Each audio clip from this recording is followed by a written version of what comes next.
Hello, I'm Lewis Atherton, the Policy and Communications Manager at Alzheimer's Disease International. And today I'm joined by Maikutlo Mabille, founder of the Maikutlo Mabille Alzheimer's Association, a foundation, and former carer to her mother. Thank you for joining us today, Maikutlo. Thank you for having me. Thank you. If it's okay with you, we'll just jump in straight with the first question. So when your mother was unfortunately diagnosed with dementia, sort of what type of post-diagnostic support were you offered?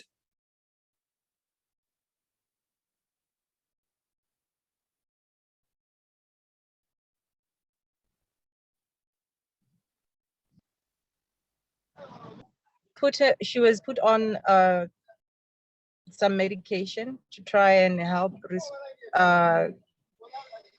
preserve the memory that she already had left. That's what they said. And to try and treat some of the symptoms that she had at that time. She had like severe psychosis. She was not sleeping. So they said that the medication would help out with some of the symptoms that she had. And over time, it worked. She was responding well from year end 2017 into like 2018, and then I could see a change. She was forming some type of a resistance against them by year end of 2018. So after that, she was not responsive at all to the medication. But other than that, there isn't any support that we're given. And I'm sorry to hear that, Maikutlo. And you yourself, as a carer, did you feel supported, or was there any help available or provided to you? There isn't really much support you are given. I mean, it's your patient, it's your problem. There's nothing that they can do, and those type of patients are not. They are not admitted. There are no amenities available to help those type of patients, if you know what I mean.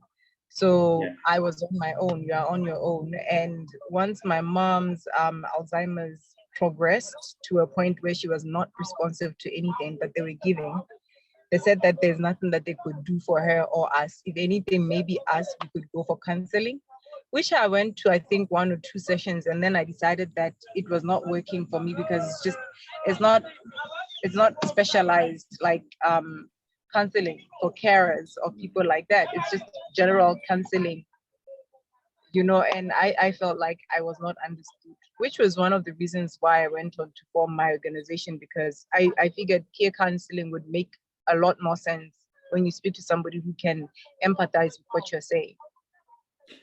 Yeah, I'm sorry to hear that you were sort of left so alone with it. But I'm glad, of course, that you've started the foundation. I'm sure there are many people in the same situation who are going to benefit from the work that you're doing there. Based on what you said, I'm assuming there wasn't a care plan that was developed for you or with you to care for your mother. No, we were not. My mom was a pensioner. And honestly, she could afford to take care of herself, and I had to hop along and ride along because I've had to like stop my life and cater for her.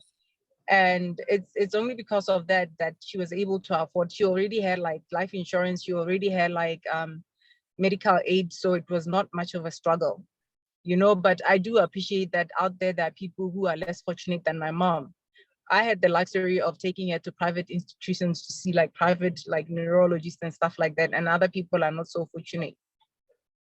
So no, there was no form of support that I was offered, which is why now I'm fighting with the government. I'm trying to get my government to understand the plight that people are in. I mean, it's not fruitful. It's not just the government, even the private sector. Trying to get funding for my organization is really a hassle. From last year until now, I still haven't secured anything, but every day I'm knocking on doors, simply because people do not know what dementia is. People do not know what Alzheimer's is. They do not know the kind of effects that it has in our society.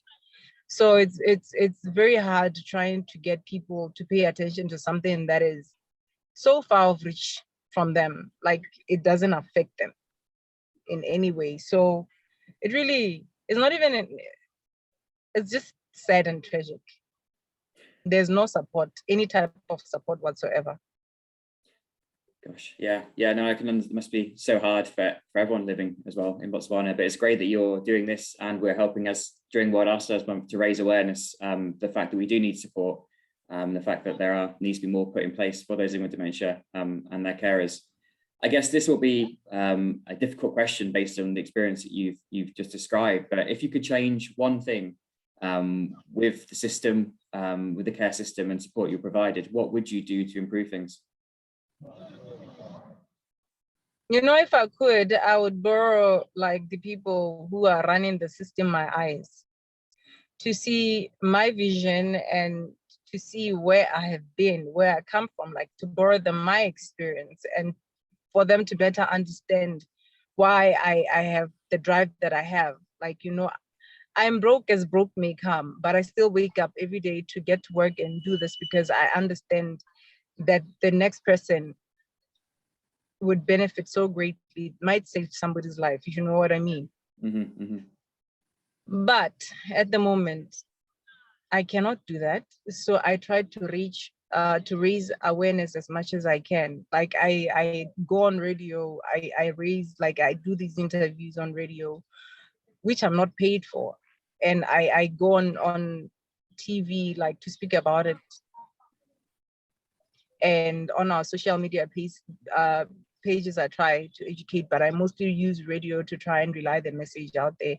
And I think I will keep doing so until my message lands on the right ears, which is when I do not know, but I will keep doing what I'm doing because the biggest barrier we have is lack of information and lack of education, lack of awareness about Alzheimer's and dementia. As soon as people see it for what it is and understand what it is and understand that the problem is not going anywhere, we are all headed that way. We are all going to get old.